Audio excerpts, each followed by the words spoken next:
Greetings. This report seeks to highlight the growing use that is cloud computing and its promise for the future. So, to really grasp why cloud computing is becoming so successful, it requires sort of a look at the overall structure behind cloud computing and why the world is essentially choosing to support its advance and to sort of just continue to evolve it into something better and better. I'll go into this first slide here with basically showcasing Jeff Bezos, and he's asserted this quote time and time again that a unit of cloud computing power is reduced by approximately 50% every 3 years.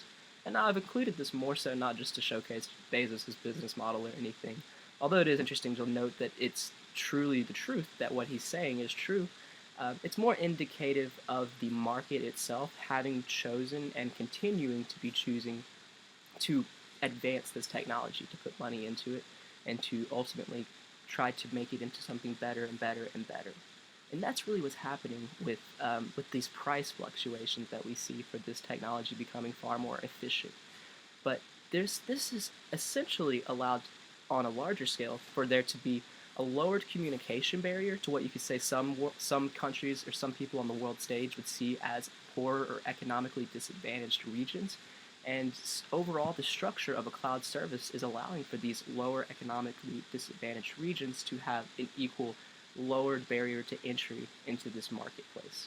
They'll essentially be paying a fixed price to enter into the digital market landscape. And so, what does that mean with a fixed price necessarily? Well, we definitely take for granted at times, I think, the sort of resources that we have around us that we are able to pay for and have give us services of unlimited ability. And a really good way to segue into this is to see cloud computing and its overall story as very analogous to the story of electricity. So, in many ways, at the beginning of electricity, when it was first sort of discovered, the novelty within it was a lot similar to the novelty that we're finding in cloud computing, in that before electricity's mastery, it was unreliable and inconsistent actually. And so, say if you were a business, or a factory owner, or just a governmental agency, or something of the likes, and you just had to have a little bit, you had to have an electrical grid at the very least for your business to operate. You had to have electricity. Despite if you maybe turned like a light bulb on twice, but then the end of the week, you could pretty much have a $200, $400 bill, whichever the prices were back then. The point being that the amount that you used was not related to the price that you paid.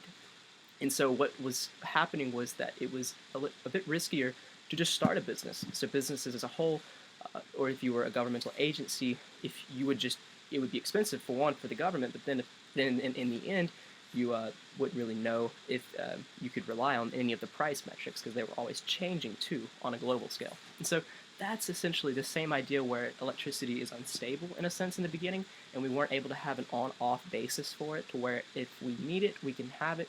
We don't need it, we can turn it off, and we don't have to worry about paying an extra amount. This same concept is applied to the overall need that cloud computing is achieving. That being, well, where once data and its exchange process through just multiple clients and servers, it was basically set up to where the whatever entity owned that information or data would be responsible for maintaining it and upkeeping it. And as you can imagine, most likely what happened is what happened. People have different standards of how they want to enforce and maintain data, and it all kind of comes to a crash in the end. And so that's basically what ended up sort of being the turning point, I would say, toward the 90s and such, where companies and people were seeing that this way in which we're using data to exchange it is highly inefficient, and that there would be a way that's far better. And if we can also not worry about having to pay a price that's not related to how much we use this data, that would be amazing too, especially if you're a small company and you're just trying to get started, or say you're a country and a national entity and you're just disadvantaged compared to other places. So I'll go into this next slide as well. And this one will really be more so focused on not just the consumer side, but really the fact that the business side of things is also ramping up into the cloud computing sector. Maybe not for the reasons that we think. And so we'll see to the right here, we've got Amazon Web Services, Microsoft Azure, Google Cloud, and then the IBM Cloud. And at first you can kind of look at these and say, okay, yeah, they're all in competition with one another, similar to like Netflix. They want to be the best Netflix provider, quote unquote, for cloud computing. And in some cases, maybe that's true. It's debatable, but I would urge that there's a high possibility that these companies see that the world would be better off if we could continue to advance the infrastructure behind cloud computing, making a collaborative effort to just at the very least keep this technology going. We don't really have to even be successful necessarily. We just think that this is a far more efficient setup that the world needs. And I think that there's a good case to be made for that, especially if you look to the right, you see that these companies are already large scale, established companies. For the most part, they don't have any basis on really needing to worry about eliminating someone in some sector. It's more just about they want to continue the advancement of this while still having their foot in the door because they are a tech company and they have sort of liability or an incentive to do that. And so I'll get into this next portion to where there was a quote by the Kent Law Institute getting onto the fixed price sort of side of things, where even countries that were previously disadvantaged, they'll only have to pay the fixed price. And his quote essentially goes that the price to entry is essentially just a $2,000 computer. That's all you need to be able to broadcast to the world, to be able to maintain or to upkeep any set of live data that's within any category and type of data that you need. So we'll get into that a little bit later, but what's basically happening within this slide is showcasing that even if you're a poor country, you'll pay $2,000. If you're a rich country, you're still paying $2,000. So it's really put both of these sort of on a level playing field in this regard. And this is essentially allowed for their strain. The strain that companies also have is another point to emphasize, that there is, at any given point, we seem to think that these countries have this data sort of at one centralized location and that they can just find everything they need. In most cases, we're still operating within sort of an old world style where the data is still poured into physical data resource centers, and we're having to sort of go through legal hurdles to grab that data and maintain it.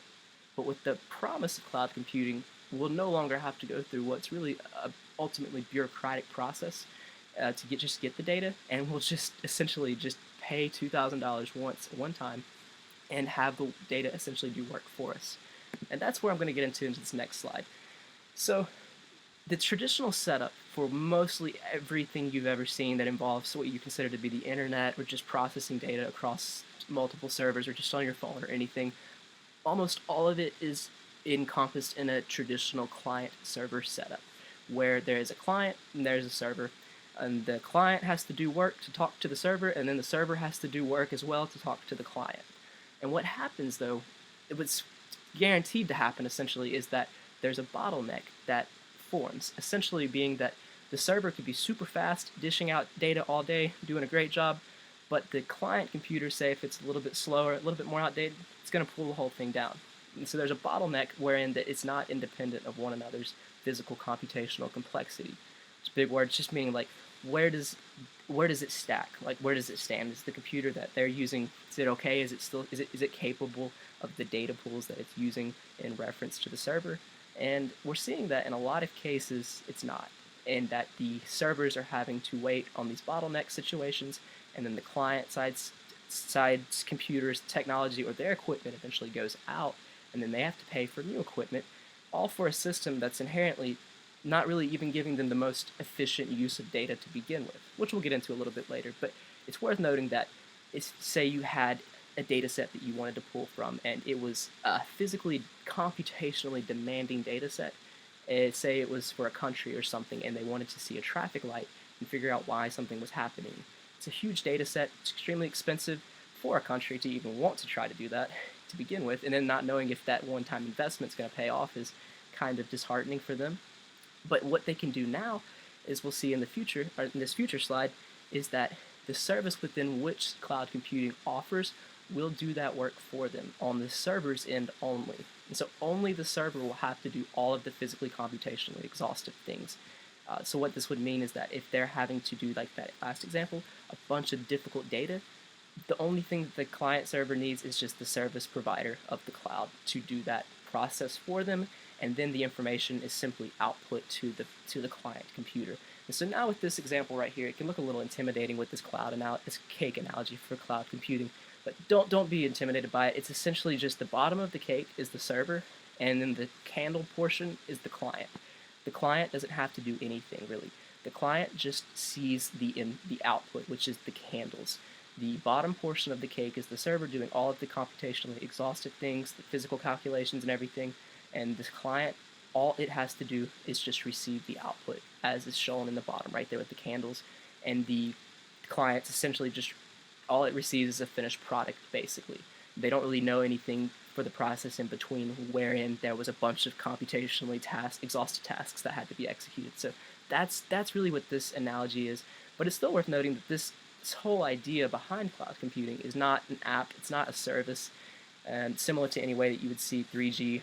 Oh, no, it's not an app, but it's a service similar to the way that you would see a 3G cell phone tower or you would see a phone company. It's the same exact concept. It's not an application by any means. You would say if I wanted to have some type of game streaming platform and say I have a really old computer, well, I would not be able to just download an application called that's cloud computing and be able to play it. No, I'd have to pay for the service of them computing it for me on a cloud, and then would have the output of the video game on my screen on my really old computer. That's basically what it's going to look like for everyone, for the most part.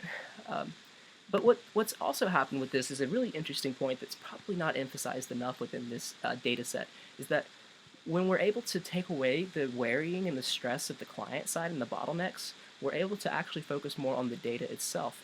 And because we're trying to really get this data outside of all these physical buildings because it's just so inefficient that way, we're now able to focus on the data just being a live data set, a data set that's alive that can update and work on itself and be accessed across multiple regions. And that's basically what's happening with this slide as well. It's showcasing that it's being pulled into multiple global resource allocators. Now, it is sort of noticeable, though, that at this point it means that at any given time, mine or your data or anybody's data could technically be, say, in China at some point. Now, it's more so as like a pit stop type thing where the data is just kind of sitting there and it's ready to get going, but it is still going to be a question of the ethical integrity of the countries therein that are storing that data, if they'll ever actually infringe upon it or just access it. And just thinking about it being there to begin with, it's a little bit unheartening. But to wrap up, really, what we're essentially seeing is that the overall, this isn't just some sort of trendy technological fad, but it's a technological advancement that's breaking into the realm of utility, basically. And with that has come an advance of of walking away from an old school way of client-server relationships and having data being sort of just out there in a way that we can't really monitor. And we've instead tried to add resources to be able to allocate all of this across the world. And what's resulted is a very, very collaborative effort across multiple regions, and it's been extremely advantageous for pretty much everybody, and it's lowered the barrier to entry in many, many cases for people throughout the world. And so that's essentially what is beginning, and is certainly not going to end with the advent of cloud computing. I hope that this has been informative. Thank you.